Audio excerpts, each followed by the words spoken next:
What up, space babies? Welcome to Marx on the motherfucking mic, where we talk about hip hop from a Marxist perspective. Welcome to the show. This is an 8-part series, and if you've been with us this whole time, damn, you loyal. If you're new to this series, start at episode 1. If you've just been born, damn, what an honor to be your first media consumption. Now, Marx on the mic is a Space Babies project, so if you like this shit, be sure to check out the rest of this channel. Roll the intro, please. What you get when hip-hop and communism collide? Marx on the mic. Today's topic is about the music industry and how it resembles the state. The state is not seen by Marxists as something that takes care of the people. It's seen as something that rather represses the people.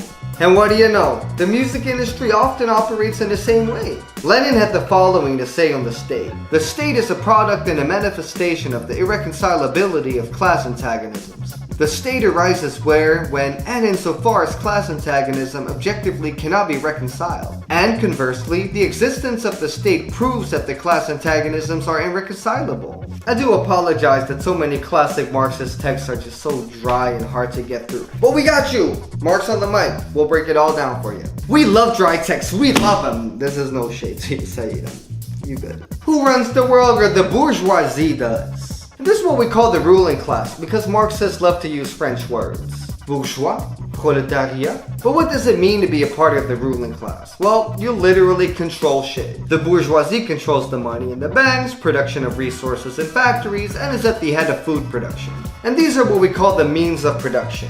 Meaning the bourgeoisie controls and owns all the ways we make anything from food, to computers, to clothes, to video games, to the workers themselves. And that's when we get to the working class. In my humble opinion, the best class out there. Literally everything around you is made by the blood and hands of the working class. This table, this shirt, these hairs. So you got a whole group of people that know how to make something, know how to make it quick, and know how to make a fuck ton of it. If you think away the CEOs, shareholders, and all that bullshit, it makes sense for the workers to actually make all the money, right? Since they're doing all the labor? Correct. But the bourgeoisie doesn't want that, because in this world, money gives you power. So they have to repress the workers in order for them not to take up their position. And that's when the state comes in. The bourgeoisie picks the form of state it likes that keeps the workers in check the best. And in most countries, that's a parliamentary democracy. Because if a worker's pissed off, they can channel their energy through the voting ballots. And at the same time, the bourgeoisie has the army, courts, prisons, and politicians to repress any other dissenting voices. But not too much, because the more the bourgeoisie represses, the more the working class rises up. So, if you're a bourgeois bastard, that's a thin line you're constantly walking. And all of this is opposed to the classical narrative of what the state is. It goes something like, after America bombed the world into democracy, the state has been here for us all. Got a problem? Vote it away. You may not be part of the state, but at least you're always represented by somebody. In my personal and humble experience, it has not worked that way exactly. I've tried to vote away capitalism plenty of times, but looks like it's still here. And if the state really represented the majority of people, then the working class would have had decent living conditions by now. Because, oh no, we've been asking for that shit for 200 fucking years. It's almost as if the state represents a small minority that just upholds democracy to keep the majority in check. Now what the fuck does all of this have to do with hip-hop? Well, hip-hop culture is working class, also known as proletarian culture. So just as how the state represses certain working class voices and uplifts others, the music industry does the same thing. Both the state and the music industry allow for racism, sexism, and violence, but they each have their own reasons. The state allows it because of a divide and conquer strategy. If the working class is fighting amongst themselves, then they won't unite to overthrow the state. But the music industry does it for a different reason, and that's because they can deliciously commodify everything.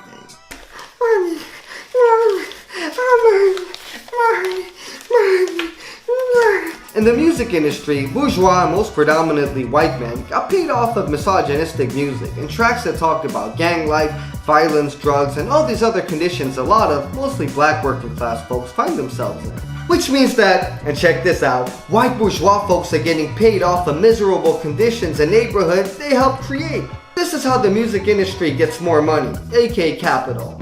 At the same time, the money going to the music industry is taken away from the money going into actual neighborhoods, except for the few that make it out. The industry then uses these funds to pump into new artists they considerately select. And here we stumbled upon another similarity between the state and the music industry. Certain dissent is allowed.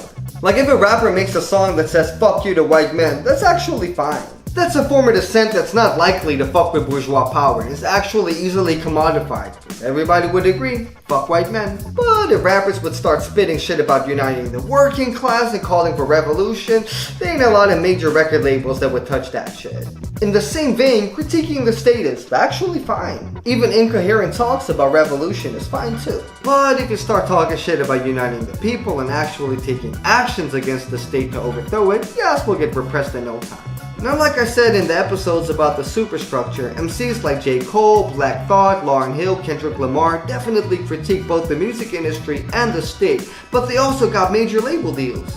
And that's because they only talk about the effects of capitalism and not capitalism itself. If you talk about overthrowing capitalism, it's really hard to get a major record deal. Now this may seem like common sense, I mean, that's just the way it is, right? But we view the actions of the state in the same way.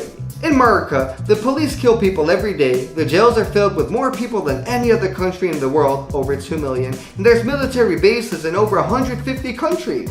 But to a lot of folks, that's just the way it is, and ain't nothing we can do about that, and that makes the bourgeoisie very happy.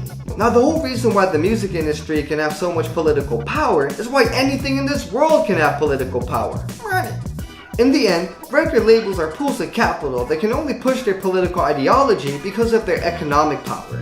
And it's not the other way around. Because record labels are like companies, they have a tendency to monopolize as well. Instead of looking to create the best art, which would happen if society would have the goal of uplifting humanity as a whole, record companies are looking to survive. And their survival is based on exterminating competition. And they can exterminate competition by having the most money. Now this is a natural progress in capitalism, and we see this tendency with any company. Just like how Schlamazon bought up Schmollschmooz. For example, in 1983 there were 50 major companies competing in the media industry. All with their own flavor, but all with their own battle to survive. A lot of indie companies were thriving and bringing out great music as well. In 1996, independently owned labels even outsold major companies, and of course this was unacceptable. From that point on, huge record labels were buying up any indie label they could find.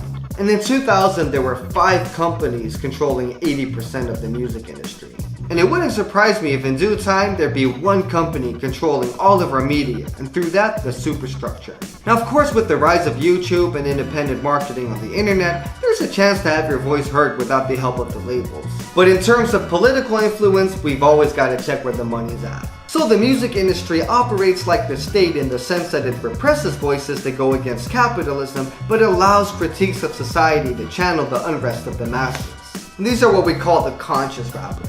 Now imagine a world without capital determining who gets heard. Now this is hard to grasp because in Europe, even during the Renaissance, artists were relying on merchants for funds. But we can do better! Rap has been held back by capitalism in many ways, but has still been able to give us incredible music. And the same goes for hip hop as well. And next week we're gonna talk about those constraints. Where can we take rap? And most importantly, where can rap take us? Now Marx on the Mic is a Space Babies project, so support that shit and subscribe. Please like this video and leave a comment behind. Now all this shit is pre-recorded, so maybe nobody is watching, maybe the whole world is. But either way, I appreciate your support. And if you share this video, it's like a big warm hug to me, and who the fuck doesn't like hugs? I'll see you next week for our last episode. Combat liberalism and stay classless. Peace, Space Baby out.